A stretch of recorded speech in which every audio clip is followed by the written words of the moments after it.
Día 12. Compartiremos el capítulo 5, los últimos dos temas, de los cuales consisten en oposición del superior y viaje a Bayeux. Oposición del superior. Pocos días después de haber conseguido el consentimiento de mi tío, fui a verte, madre querida, y te hablé de mi alegría porque todas mis pruebas hubiesen ya pasado. Pero, ¿cuáles no fueron mi sorpresa y mi aflicción al oírte decir que el superior no permitía que entrara antes de los 21 años? Nadie había pensado en esta posición, la más invencible de todas.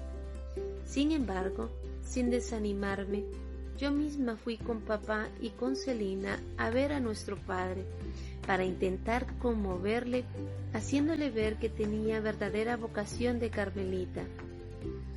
Nos recibió con gran frialdad, y por más que mi incomparable papaíto unió sus instancias a las mías, nada pudo hacerle cambiar de parecer. Me dijo que no había ningún peligro en esperar y que yo podía llevar vida de carmelita en mi casa, que no estaría todo perdido porque no me diera disciplina, etcétera, etcétera. Por último, añadió que él no era más que el delegado de Monseñor y que si éste quería permitirme entrar en el Carmelo, él no tendría nada que decir. Salí de la rectoral hecha un mar de lágrimas. Gracias a Dios estaba escondida bajo el paraguas, pues la lluvia caía torrencialmente. Papá no sabía cómo consolarme. Me prometió llevarme a Bayeux en cuanto se lo pedí, pues estaba decidida a conseguir mi propósito. Llegué incluso a decir que iría hasta el Santo Padre si Monseñor no quería permitirme entrar en el Carmelo a los 15 años. Muchas cosas pasaron antes del viaje a Bayeux. Exteriormente, mi vida parecía la misma. Seguía estudiando. Celina me daba clases de dibujos y mi experta profesora encontraba en mí muchas cualidades para su arte. Sobre todo, crecía en el amor de Dios. Sentía en mi corazón unos ímpetus que hasta entonces no conocía. A veces tenía verdaderos transportes de amor. Una noche, no sabiendo cómo decirle a Jesús que le amaba y cómo deseaba que fuese amado y glorificado en todas partes, pensé con dolor que él nunca podría recibir en el infierno un solo acto de amor. Y entonces le dije a Dios que, por agradarle, aceptaría gustosamente verme sumergida allí, a fin de que fuese amado eternamente en ese lugar de blasfemias. Yo sabía bien que eso no podía glorificarle, porque Él solo desea nuestra felicidad, pero cuando se ama, una siente necesidad de decir 1000 locuras. Si hablaba de esa manera, no era porque el cielo no atrajera mis deseos, sino porque en aquel entonces mi único cielo era el amor, y sentía, como San Pablo, que nada podría apartarme del objeto divino que me había hechizado. Antes de abandonar el mundo, Dios me concedió el consuelo de contemplar de cerca las almas de los niños. Al ser la más pequeña de la familia, nunca había tenido esta suerte. He aquí las tristes circunstancias que me la depararon.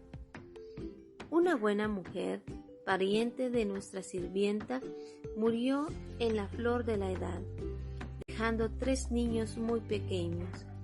Durante su enfermedad, trajimos a nuestra casa a las 2 niñas pequeñas, la mayor de las cuales no tenía todavía 6 años. Yo me encargaba de cuidarlas durante todo el día, y era para mí un auténtico placer ver con qué candor creían todo lo que les decía. Tiene que dejar el santo bautismo en las almas un germen muy profundo de las virtudes teologales, ya que aparecen ya desde la infancia y basta la esperanza de los bienes futuros para hacerles aceptar los sacrificios. Cuando quería ver a mis dos niñas haciendo buenas amigas entre ellas, en vez de prometer juguetes o bombones a la que se diese primero, les hablaba de las recompensas eternas que el niño Jesús daría en el cielo a los niñitos buenos. La mayor, cuya razón empezaba ya a despertarse, me miraba con ojos resplandecientes de alegría. Me hacía 1000 preguntas encantadoras sobre el niño Jesús y su hermoso cielo, y me prometía entusiasmada ceder siempre ante su hermana, y me decía que jamás en la vida olvidaría lo que la gran señorita, como ella me llamaba, le había enseñado. Viendo de cerca a estas almas inocentes, comprendí la desgracia que supone el no formarlas bien desde su mismo despertar, cuando se asemejan a la cera blanda sobre la que se puede dejar grabada la huella de las virtudes, pero también las huellas del mal. Comprendí lo que dice Jesús en el Evangelio: mejor sería ser arrojado al mar que escandalizar a uno solo de estos pequeños. ¿Cuántas almas llegarían a la santidad si fuesen bien dirigidas?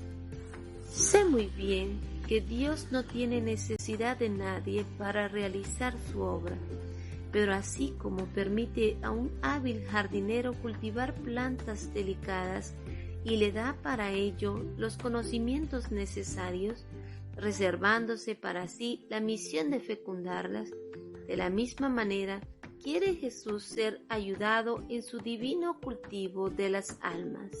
¿Qué ocurriría si un jardinero desmañado no injertase bien los árboles? Si no conociese bien la naturaleza de cada uno de ellos y se empeñase en hacer brotar rosas de un melocotonero, haría morir al árbol. Sí, sin embargo, era bueno y capaz de producir frutos. De la misma manera, hay que saber reconocer desde la infancia lo que Dios pide a las almas y secundar la acción de su gracia, sin acelerarla ni frenarla nunca. Como los pajaritos, aprender a cantar escuchando a sus padres. Así los niños aprenden la ciencia de las virtudes, el canto sublime del amor de Dios, de las almas encargadas de formarles para la vida. Recuerdo que entre mis pájaros tenía un canario que cantaba de maravilla. Tenía también un pardillo al que le prodigaba cuidados verdaderamente maternales, porque lo había adoptado antes que pudiese gozar la dicha de la libertad. Este pobre prisionerito no tenía padres que le enseñasen a cantar, pero como oía de la mañana a la noche a su compañero el canario lanzar sus alegres trinos, quiso imitarlo, empresa difícil para un pardillo, por lo que a su dulce voz le costó mucho acordarse a la voz vibrante de su profesor de música. Era asombroso ver los esfuerzos que hacía el pobrecito, pero al fin se vieron coronados por el éxito, pues su canto, aunque un poco más apagado, era absolutamente idéntico al del canario. Madre mía querida, tú fuiste quien me enseñó a mí a cantar. Tu voz me cautivó desde la infancia y ahora me encanta oír decir que me parezco a ti. Sé cuánto me falta para ello, pero a pesar de mi debilidad, espero cantar eternamente el mismo cántico que tú. Antes de mi entrada en el Carmelo, tuve también otras muchas experiencias sobre la vida y las miserias del mundo, pero esos detalles me llevarían demasiado lejos. Voy a reanudar el relato de mi vocación. Viaje a Bayeux. El 31 de octubre fue el día fijado para mi viaje a Bayeux. Partí sola con papá, con el corazón henchido de esperanza, pero también muy emocionada al pensar que iba a presentarme al obispo. Por primera vez en mi vida iba a hacer una visita sin que me acompañaran mis hermanas.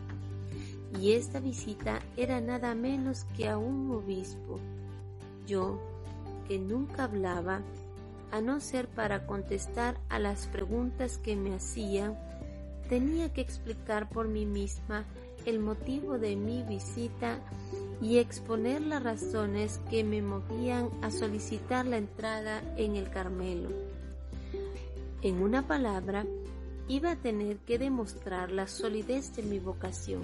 ¿Cuánto me costó hacer ese viaje? Tuvo que concederme Dios una gracia muy especial para que pudiera vencer mi gran timidez, aunque también es verdad que para el amor nada es imposible, porque todo lo cree posible y permitido. Y realmente solo el amor de Jesús podía hacerme vencer aquellas dificultades y las que vendrían más tarde, pues quiso hacerme comprar mi vocación a costa de pruebas muy grandes. Hoy, que gozo de la soledad del Carmelo, descansando a la sombra de aquel a quien tan ardientemente deseé, creo que he comprado mi dicha a muy bajo precio y estaría dispuesta a soportar sufrimientos mucho mayores para alcanzarla si aún no la tuviese. Cuando llegamos a Bayeux, llovía cántaros. Papá, que no quería ver a su reinecita entrar en el obispado con su hermoso vestido hecho una sopa, la hizo subir a un ómnibus que nos llevó a la catedral. Ahí comenzaron mis desgracias. Monseñor, con todo su presbiterio, estaba asistiendo a un solemne funeral. La iglesia estaba llena de señoras vestidas de luto, y todo el mundo me miraba a mí con mi vestido claro y mi sombrero blanco. Hubiera querido salir de la iglesia, pero no había ni qué pensarlo a causa de la lluvia, y para humillarme más todavía, Dios permitió que papá, con su sencillez patriarcal, me hiciese pasar hasta el fondo de la catedral. Yo, por no disgustarlo, obedecí de buen grado y ofrecí aquella distracción a los habitantes de Bayeux, a los que deseaba no haber conocido en mi vida. Por fin pude respirar tranquila en una capilla que había detrás del altar mayor, y allí me quedé un largo rato rezando con fervor, en espera de que la lluvia cesase y nos dejase salir. Al salir, papá me hizo admirar la belleza del edificio, que al estar vacío parecía muy mayor, pero a mí solo una idea me ocupaba el pensamiento y no podía encontrarle gusto a nada. Fuimos directamente a ver al señor Riveroni, que estaba informado de nuestra llegada y que había fijado él mismo la fecha del viaje, pero estaba ausente, así que tuvimos que andar errando por las calles que me parecieron muy tristes. Por fin volvimos cerca del obispado y papá me llevó a un hotel en el que no hice honor al buen cocinero. Mi pobre papaíto me demostraba una ternura casi increíble. Me decía que no me preocupase, que seguro que Monseñor me concedería lo que iba a pedirle. Después de descansar un poco, volvimos en búsqueda del señor Rivenori. Llegó al mismo tiempo que nosotros un señor, pero el vicario general le pidió cortésmente que esperara y nos hizo entrar a nosotros primero en su despacho. El pobre señor tuvo tiempo de aburrirse, pues nuestra visita fue larga. El señor Riveroni se mostró muy amable, pero creo que le sorprendió mucho el motivo de nuestro viaje. Después de mirarme sonriente y de hacerme algunas preguntas, nos dijo: voy a presentarles al monseñor. Tengan la bondad de acompañarme. y al ver brillar lágrimas en mis ojos añadió: «Pero bueno, ¿estoy viendo diamantes? No podemos enseñárselos a Monseñor». Nos hizo atravesar varios aposentos muy amplios, adornados con retratos de obispos. Viéndome en aquellos enormes salones, me sentía como una pobre hormiguita y me preguntaba qué me atrevería a decirle a Monseñor. Él estaba paseando por una galería con 2 sacerdotes. Vi que el señor Ribinori le decía unas palabras y volvía con él. Nosotros los esperábamos en su despacho, donde había 3 enormes sillones colocados delante de la chimenea en la que chisporroteaba un buen fuego. Al ver entrar a su excelencia, papá se arrodilló a mi lado para recibir su bendición. Luego Monseñor hizo tomar asiento a papá en uno de los sillones, se sentó frente a él, y el señor Ribinori quiso que yo ocupara el del medio. Rehusé cortésmente, pero él insistió, diciéndome que tenía que demostrar si era capaz de obedecer. Me senté enseguida, sin pensarlo 2 veces, y tuve que pasar por la vergüenza de verle a él tomar una silla mientras yo me veía arrellanada en un sillón donde habrían cabido cómodamente 4 como yo, y más cómodas que yo, pues me hallaba muy lejos de estarlo. Yo esperaba que hablara papá, pero me dijo que explicara yo misma a Monseñor el motivo de nuestra visita. Lo hice lo más elocuentemente que pude, pero su excelencia, acostumbrado a la elocuencia, no pareció conmoverse mayormente con mis razones. Una sola palabra del superior me hubiera valido mucho más que todas ellas, pero lamentablemente no la tenía y su oposición no abogaba precisamente en mi favor. Monseñor me preguntó si hacía mucho tiempo que deseaba entrar en el Carmelo. Sí, Monseñor, muchísimo tiempo. Vamos, replicó riendo el señor Ribinori. ¿No dirás que hace 15 años que lo estás deseando? Desde luego, respondí yo riendo también, pero no hay que quitar muchos años, porque deseo ser religiosa desde que tengo uso de razón, y deseé el Carmelo desde que lo conocí, porque me parecía que en esta orden se verían satisfechas todas las aspiraciones de mi alma. No sé, madre querida, si fueron estas exactamente mis palabras. Creo que lo dije todavía peor, pero bueno, ese fue el sentido. Monseñor, creyendo agradar a papá, intentó hacer que me quedara con él algunos años más. Por eso, no fue poca su sorpresa y su edificación al verlo ponerse de mi parte e interceder para que me concediera permiso para volar a los 15 años. Sin embargo, todo fue inútil. Dijo que antes de tomar una decisión era indispensable tener una entrevista con el superior del Carmelo. Nada podía yo escuchar que me causase una pena mayor, pues conocía la abierta oposición de nuestro padre. Así que, sin tener en cuenta ya la recomendación del señor Ribinori, hice algo más que enseñar diamantes. Monseñor, se los regalé. Vi muy bien que estaba emocionado, poniendo su mano en mi cuello. Apoyó mi cabeza sobre su hombro y me acarició como creo que nunca había acariciado a nadie. Me dijo que no todo estaba perdido, que estaba muy contento de que hiciese el viaje a Roma para afianzar mi vocación, y que en vez de llorar, debería alegrarme. Añadió que a la semana siguiente tenía que ir a Lisieux y que le hablaría de mí al párroco de Santiago.